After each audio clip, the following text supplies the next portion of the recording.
Nakisani, your mic is a bit somehow like you're talking slowly. Do you have problems with network? It might be connection problems. Am I clear now? I think it's network. It's a bit somehow. Am I clear now? Yes. So what were you saying? I've removed my. Can you hear me? Hmm?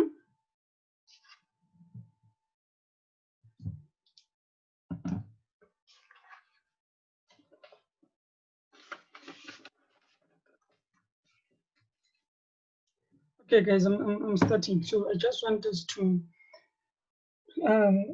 because I was thinking that I was going to give you some sort of questions before we can even start the lesson. But then I realized that there are some of the things that I forgot to discuss with you while I was looking at some of the questions. And I just want to do that and ensure that I've covered everything, right? So, meaning today is the last day for us to finish everything within integumentary system. So maybe this lesson might take an hour or so because we've done a lot of things. I just want to do what I think. They don't really ask these questions most of the time, but then it's important for you to know everything and not exclude other things. And then right after that, remember yesterday I said that we also have to do the histology. So I just want a separate lesson for histology. We won't do histology now because it's just a lot on its own. It's not a lot really, but combining histology with theories just don't work out because histology just wants you to be visual, just wants you to see exactly the cells and everything. So maybe we'll have a lesson later today, I don't know, or maybe tomorrow we'll do histology. Or I don't know, guys, we'll see. And then from there we move on to the next chapter. At least by the end of next Thursday is the last day, right? So at least by Thursday, at least if we by that time at least we must have covered 3 or 4 chapters. That would be great. Yeah. So with that being said, guys, today I want to start with body membranes, right? We have to talk about body membranes. I know body membranes, they are not really part of the integumentary system. But when they ask questions, since your skin is a cutaneous membrane, so I can't just say to you, skin is a cutaneous membrane without mentioning other membranes, right? So we have 3 types of membranes. Let me just write them down because this thing of the first one we have is your cutaneous, as I just said. The second one we have is your mucus. And the third one we have is your serous membrane. So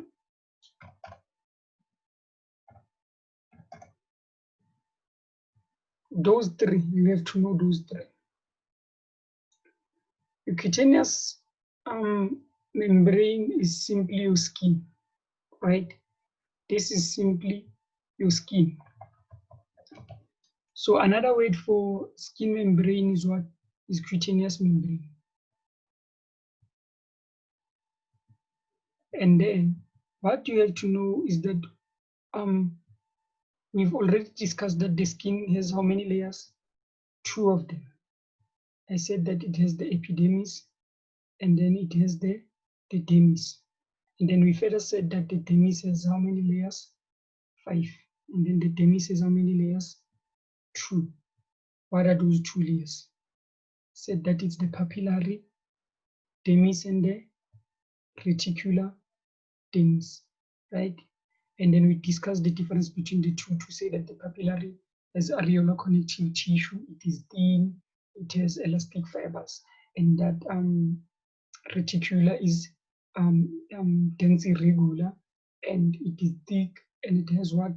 Both elastic and collagen fibers. Not to say that papillary doesn't have collagen fibers, but we have less collagen fibers in the papillary dermis compared to the reticular dermis, right? And then as for the 5 layers of the epidermis, I told you that all BSc students like G, and then I told you to sub the C and the G, and then you got your 5 layers, right? Got your 5 layers.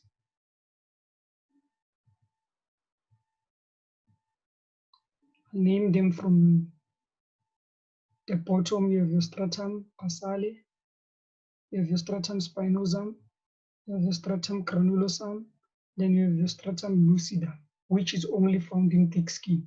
Then you have your stratum cornea, right? And then that is what you have to know. And they can ask you to say, what type of epithelial tissue do we find in the cutaneous membrane, specifically where? In your epidermis. Specifically in your epidermis. Because your dermis, remember, it's your connective tissue. Your dermis is connective tissue, whereas your epidermis is epithelial tissue. So the type of epithelial tissue we find there is your keratinized, stratified, squamous, right? Please write that down before you forget it. Keratinized, stratified, squamous. You remember that when you were doing cells and tissues, that stratified means more than one layer. So it's more than one layer of squamous. But since those cells are dead, we have to include that they are keratinized, right? So it will be keratinized, stratified, squamous, epithelial tissue. That is all I want you to know about the cutaneous membrane. You have to know that the cutaneous membrane does what? It lines your body. It's all over your body, outwards, right? Every single thing that you see in your body, it's cutaneous membrane, meaning that the whole of your skin, it's cutaneous membrane. Then we go to the next membrane, which is the mucous membrane. So your mucous membrane is important. What they like to ask when it comes to mucous membrane, they ask you about its functions, right? So your mucous membrane has 3 functions. I'll just write them down here for you guys. The first function that you have to know is that it absorbs, right? So I'll just write absorption. It's responsible for absorption. It's responsible for excretion. It's also responsible for secretion as well. Did it? Okay, yeah, secretion.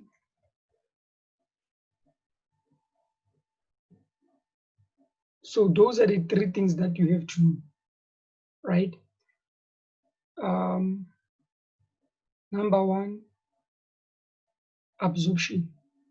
So meaning that where there is absorption, just like in your blood vessels, right? Your blood vessels absorb the nutrients and everything from the intestines and everything. It means somehow they have the mucous membrane.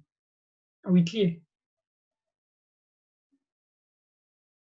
Yes, sir. Nice. And then where there is excretion of, just like we said that the sweat glands excrete sweat, right? And they by so doing, they also excrete what? Waste products. It means that your sweat glands have what? Mucous membrane. Are we clear? And then mucous membrane is also involved in what? Secretion. When we were talking about glands, we said they also secrete. We said some glands secrete hormones, some secrete electrolytes, some secrete mucus, right? So as long as it secretes something, it is a mucous membrane, right? So the mucous membrane is very important when it comes to these three, because without these three, there's no life. You can't have, you can't say you are alive if you can't absorb nutrients, because you need them. You can't claim to be alive if you can't excrete waste products, because they will disturb the homeostasis, and as the end result, some of the mechanisms won't be functional, so you'll die. And you have to, some of the cells have to secrete, either proteins or something, just to make some of the mechanisms to work efficiently. So without these three, there's no life, right? So that is what the mucous membrane does. So this is what I want you to know, is that your mucous membrane, because the way they like to ask about the mucous membrane in your multiple choice is they'll be like, which membrane opens to the outside, right? So if they say which membrane opens to the outside, the answer to that question will be mucous membrane. Why would I say the mucous membrane opens to the outside? Because your mucous membrane, there are only about 4 systems that use mucous membrane, or that have, let me not say that use, right? There are only 4 systems that use your mucous membrane, right? And all of these systems, they open to the outside. So there's no way you forget these systems. There's no way you forget these systems, right? Because they will ask you this question, I'm telling you. They will ask you to say which membrane opens to the outside. So the answer that you give them is what? You won't say the digestive system, right? You can use GIT, right? Sometimes instead of them saying digestive system in the multiple choice, they'll put GIT. What does GIT stand for? It stands for gastrointestinal tract. So meaning all of the mucous membrane, all mucous membrane are what? Are tracts. They are all tracts. Or you can simply say they are all tubes, right? They are all tubes. Guys, if you don't understand something since I've started, please stop me. They are all tubes. They are all tracts. Because if this is me, right? Okay, let me do this.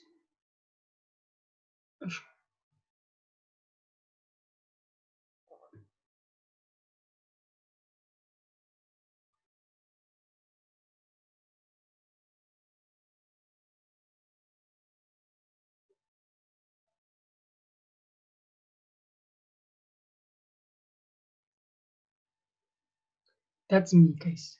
So from my mouth, I have what? I have the esophagus that goes there, and then I'll get my intestines, right? Get your intestines, have your stomach there. All this is just a tube. All of this is just a tube until it goes out to the rectum, then to the anus. It's just a tube, right? So that is why we say it's a mucous membrane, because I said all mucous membranes are what? Are tubes. Also, your reproductive system, it's just a tube, right? Your vagina is just a tube, right? This is just a tube here. It's just a tube. So that is why we say the vagina or your reproductive system, not only females, right? Because males as well, this is just a tube, you see? So your reproductive system is what? Is your mucous membrane. Your urinary system is also your mucous membrane, right? This is your urinary system. Your urinary system and reproductive system, if you understand it, it's more or less the same thing, but it's not, right? Just understand that it's tubes, right? We will do each and every system before the end of the year individually. And then your respirator, that is your lungs, right? You breathe from your mouth or your nose, right? You breathe from your mouth or your nose, and then the tube comes, and then when it gets there, it divides, right? It divides. This other one goes to the other lung, and this other one goes to the other lung. This is also just a tube. It's also just a tube. So all of these systems that I labeled here, they are just tubes. So, and they all open to the outside. The vagina opens to the outside because it has to allow the penis to come in. This opens to the outside because whether you pee or you release sperms, they go to the outside. This opens to the outside because when you eat food, they come in. You can also vomit, right? This opens to the outside because you breathe in and out, right? So, guys, I hope all of this makes sense. It's simple to understand these things, and it won't be difficult for you to recall these things, right? Just know for your mucous membranes that their purpose is absorption, excretion, and secretion. And that if they ask you to say, give examples of mucous membranes, you can't say a digestive system because the digestive system is broad. You can either say gastrointestinal tract. If they say, give us maybe another example, you can say maybe vagina or reproductive system, it's fine. Because you can say urinary system or you can say respiratory system. You see, because the respiratory system also includes the lungs, the bronchus, and the trachea, right? Your trachea, it's also included in your respirator. I hope we are fine with that. So if they say which membrane opens to the outside, it's your mucous membrane. Are we clear?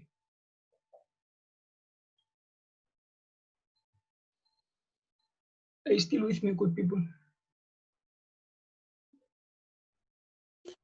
Yes. Okay. And then we said your cutaneous membrane is what?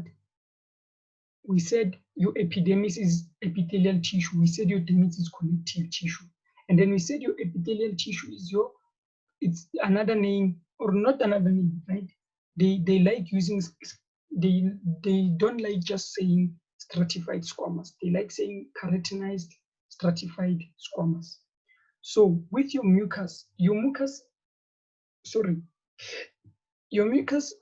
membranes obviously will release what? Mucus. But what releases that mucus? Remember I told you about the cell yesterday. I said it's a unicellular cell that releases mucus. I even asked you if you've heard about that cell before. It starts with a G. What is that cell? Goblet cell. Goblet cell. Nice. Right? It's a goblet cell. So what underlies this goblet cell is what we call Lamina Cropria. Have you heard of Lamina Cropria before? Yes. Yes. Others?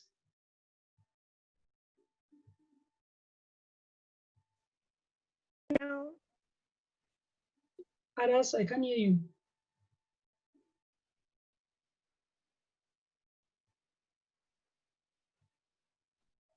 Okay, because you okay, seems like you've heard of it. You did it when you were doing cells and tissues, right? But if you don't recall it, it's fine. I understand. We will do cells and tissues and do cells and tissues for you, break down each and everything to make things simpler for you, right? But for now, just know that what underlies goblet, but not necessarily only goblet cell. Let me just say what underlies the mucous membrane is what? Your lamina propria. And your lamina propria is what? Is your areolar connective tissue, right? It's your areolar connective tissue.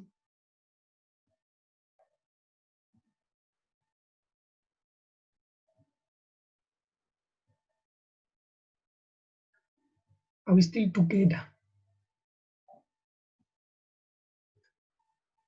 That is what you have to know.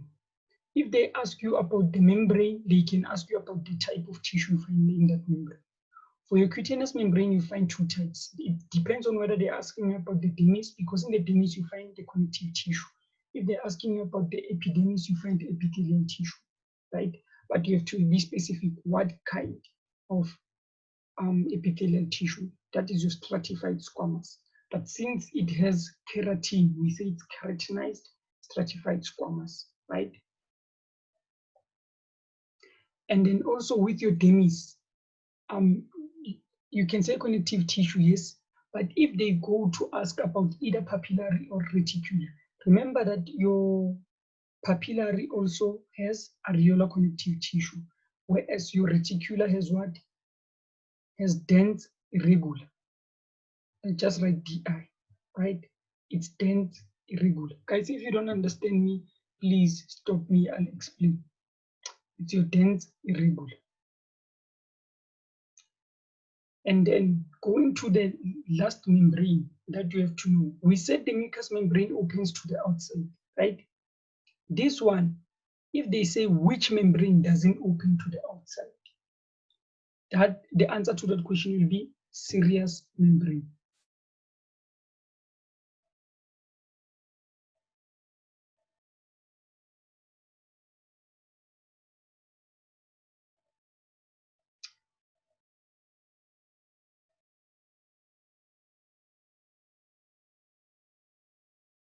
Should I erase something?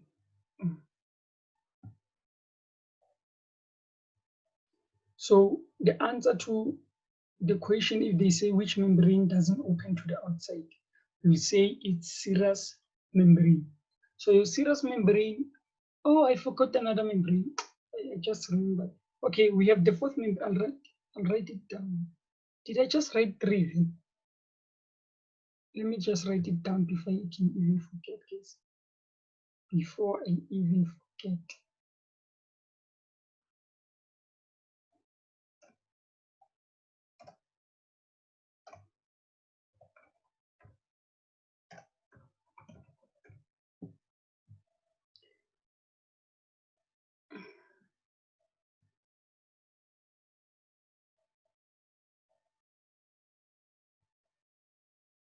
So your serous membrane doesn't open to the outside, right?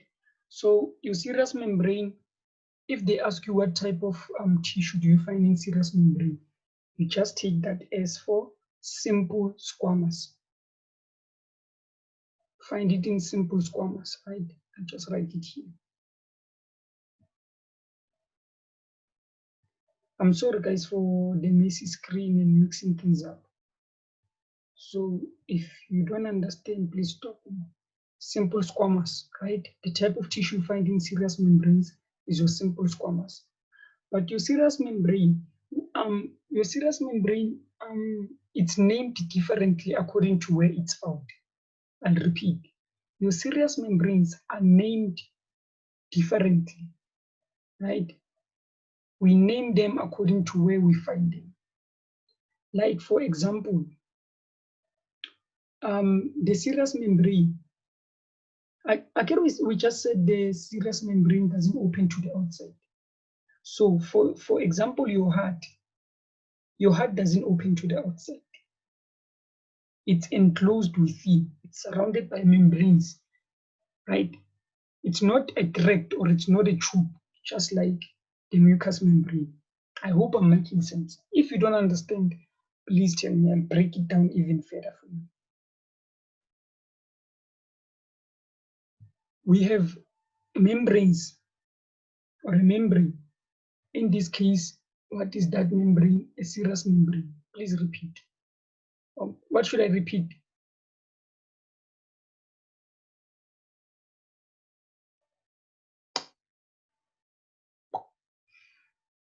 I'm saying that serous membranes do not open to the outside just like the mucous membranes, right?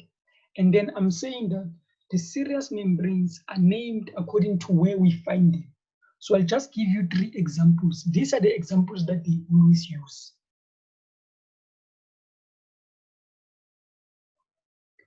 Are you fine now, Lundi, or you still want me to elaborate further? Others, are you fine?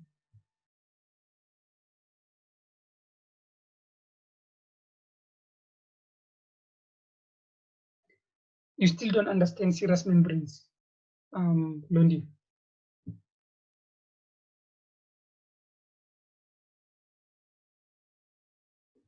Okay, listen to me. I'm saying firstly, one thing you must know about serous membranes is that they don't open to the outside, right? They don't open to the outside, just like what? Your mucous membrane.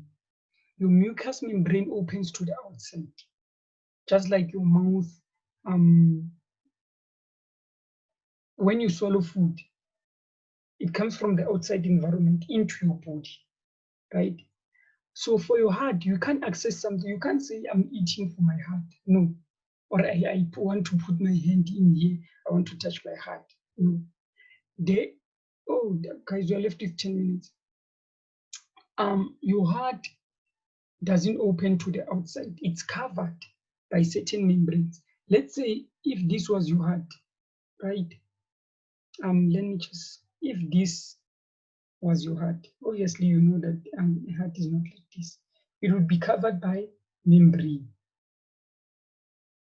right? So this covers the heart. It doesn't open anyway. There's no opening anyway. That is what I mean by it does not open to the outside. And then what you have to understand is that the type of tissue we find in the serous membrane is what? Is the simple squamous epithelial tissue, right? That's the second thing. The third thing that you have to know is that we name those serous membranes according to where we find them. Are you now fine? Do you now understand? Okay. Thank you. So we name them according to where we find them. The serous membrane that is found around the heart is called what? The Pirikatya. Have you heard of the Pirikatya before?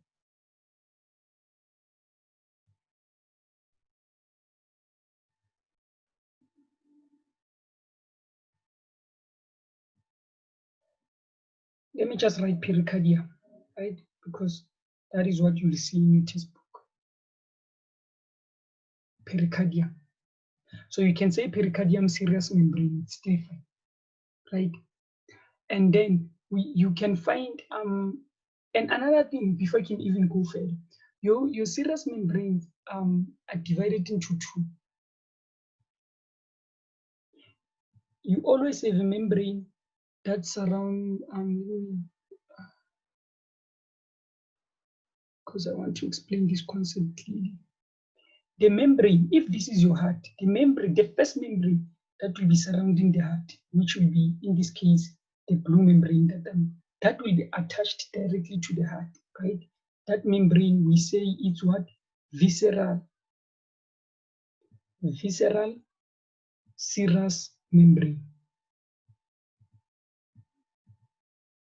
How will you remember that? Just take this I. I for what? For inner. The inner membrane is the visceral one, right? And then you'll have a membrane that will be outwards. That won't be attaching directly to the heart, right? And it won't be attaching to the serous membrane. It's like there's a space between the two. This green one, the outer one, is your parietal.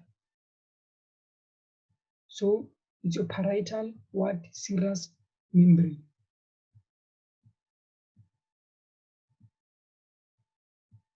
Are we clear? And then in between, the space in between, let me just use this, the space in between these two, that is what? Your serous fluid. And then they can ask you, in the exam to say what is the function of the serous fluid. The answer to that question will be simple. The serous fluid prevents friction. It keeps the surfaces moist. Let's assume, for example, let me give you a great example. This is your rib cage, right? These are your ribs. And then that is also your rib cage, that side. And then you have your heart in between. You have your heart somewhere. Your heart is inside the rib cage, right? There's your heart there. There's your heart inside. If your heart pumps, right? Just imagine if every time your heart pumped, it was like hitting against the ribs, always hitting against the ribs. Don't you think that there would be friction and that your heart would end up like it would sort of like damage its cell membrane every time it hits against the ribs, right? So the function of this serous membrane is to ensure that there's no friction, like there's no sound even if the heart can hit against the ribs. I don't know if I'm making sense. It makes sure that there's no friction between the visceral layer and the parietal layer. And also, there's no friction between the organ itself and the surrounding structures. Are we clear? Yes, we're clear. Okay. And then, meaning that if you find a serous membrane around the heart, you'll call that what? A Pirikatya. If you find it around the lung, still around the lung, you'll have your visceral and if this is your lung, the first layer that attaches to the lung will be the visceral, and the one that is outer will be the parietal. The space in between will be serous fluid, right? Simple. So what is the membrane that you find, the serous membrane, what do we call it when we find it around the lung? We call it what? Pleura.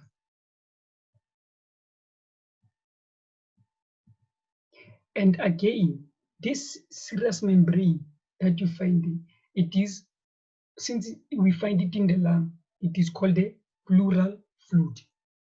This one can also be called the pericardial fluid, right? When you just know this pericardium and this pleura, you're sorted. If we find it in the abdominal cavity, I'll just write AC, right? Just write down now, abdominal cavity, because when we come back after this remaining 3 minutes, we won't have this screen. So if we find a serous membrane around your abdominal cavity, we will call it peritoneum. Don't confuse peritoneum and pericardia. Cardiologist is for heart, right? Peritoneum is for the abdominal cavity.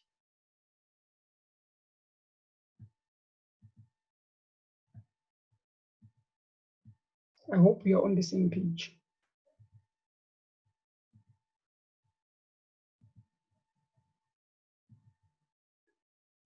So guys, with the remaining 2 minutes, is there something that I said that you didn't understand since you started?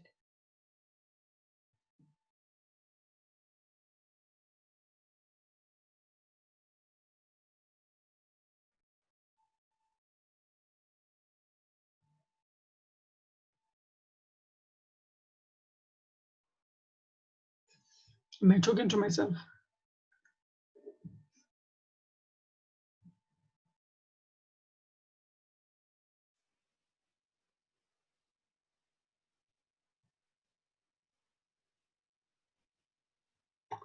Guys, do you understand that you're tired to end the session? What's up?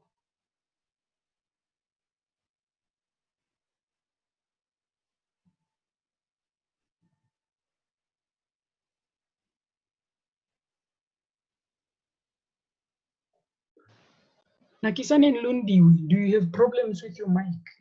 And Carol?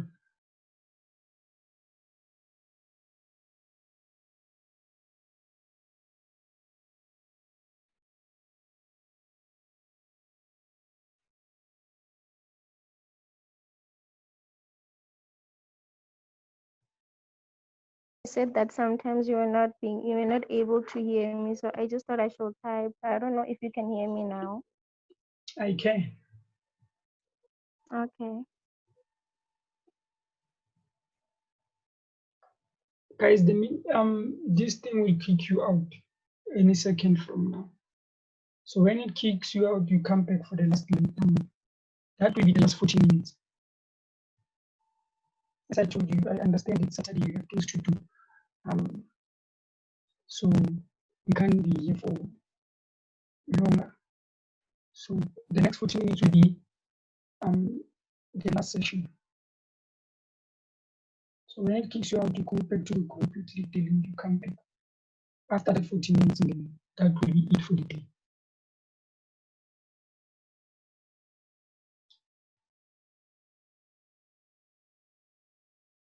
So